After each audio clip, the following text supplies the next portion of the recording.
Not exiled. Not punished. Just left behind. They forgave murder. They forgave theft. They even forgave betrayal, sometimes.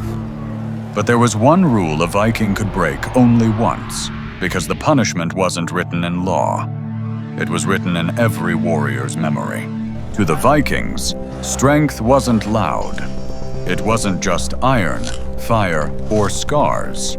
Strength was trust, simple, unspoken, and absolute. A man's worth depended on it.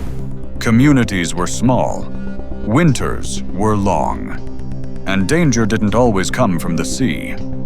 Sometimes it sat beside you at the table. So they built their world around a single expectation, a rule older than any king, a rule that held villages together, a rule that once broken, cut deeper than any sword. And strangely, it wasn't about courage or loyalty in battle. It was something quieter, something people noticed only when it was already gone. What was this rule? Why did it terrify even the bravest men? The Vikings had a word for it. Hold your word. Not your strength, not your pride, your word. A promise wasn't a sentence. It was a bond. If you broke it, you weren't just unreliable, you were dangerous. Because in the North, a broken promise didn't end with one person. It spread. It cracked trust inside a longhouse, like frost working its way deeper into wood.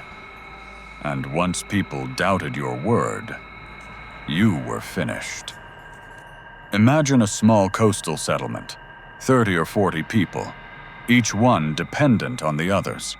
A man promises he'll watch the shoreline at dusk. Simple duty. But dusk comes, and he doesn't show. He's late, then later. Then the sky is completely dark. Someone else steps up, but the damage is already done. Not because anything attacked, but because now the village carries a question. What if tonight had been the one night they needed him? That question doesn't go away. It follows him like a shadow. No one confronts him loudly. No shouting. No fight. The Vikings didn't need noise. They had silence. People stop asking his advice. Men stop sitting beside him at meals. He finds tasks already done before he arrives. Not out of kindness, out of doubt. He hasn't been exiled, but he's no longer inside the circle either. And that is far worse. A man who breaks his word once is believed to break it again. And in a world where storms destroyed boats, where winters starved families, where strangers could arrive with steel and fire, reliability meant survival. A promise was more than trust. It was predictability. It told others, I know who you will be tomorrow. Without that certainty, no plan, no alliance, no journey was safe. Picture two warriors planning a winter hunt.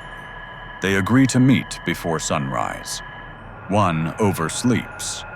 He rushes to explain. The other listens, nods, but something subtle changes. On the next hunt, the partner chooses someone else. Not out of anger, out of instinct. Because a missed promise in the wilderness didn't just mean disappointment. It meant death waiting behind a tree. A Viking didn't hold grudges for pride. He held them to stay alive. Even inside, where warmth softened the cold, the rule followed everyone. A man who promised to keep a secret and then let it slip could damage more than a reputation. He could divide a family. A man who promised not to take more than his share and secretly did could create hunger in a season where hunger killed. Nothing was more frightening to a settlement than someone who said one thing and did another. Some villages told a story about a traveler, a man who arrived during harsh winter storms, asking for shelter. He promised he would help with the work. He didn't. He promised he would stay only one night. He stayed 3. He promised he would leave no trouble behind. He did. The village never chased him, never punished him. They simply let the world deal with him. The last people who saw him said he traveled alone for years, unable to settle anywhere, always walking, always unwelcome. Not because he was violent, not because he stole, but because his word meant nothing. And for the Vikings, that was the same as having nothing. Every Viking understood this rule, not by reading it, but by watching what happened to those who ignored it. Breaking your word once made people step back. Breaking it twice made them turn away completely. And after that point, your strength didn't matter. Your bravery didn't matter. Your past didn't matter. You were a man they couldn't predict, and therefore, a man they couldn't risk. When a man lost trust, he lost protection. He ate beside the fire, but people didn't look at him. He slept inside the same walls, but he felt alone. Even children sensed the distance.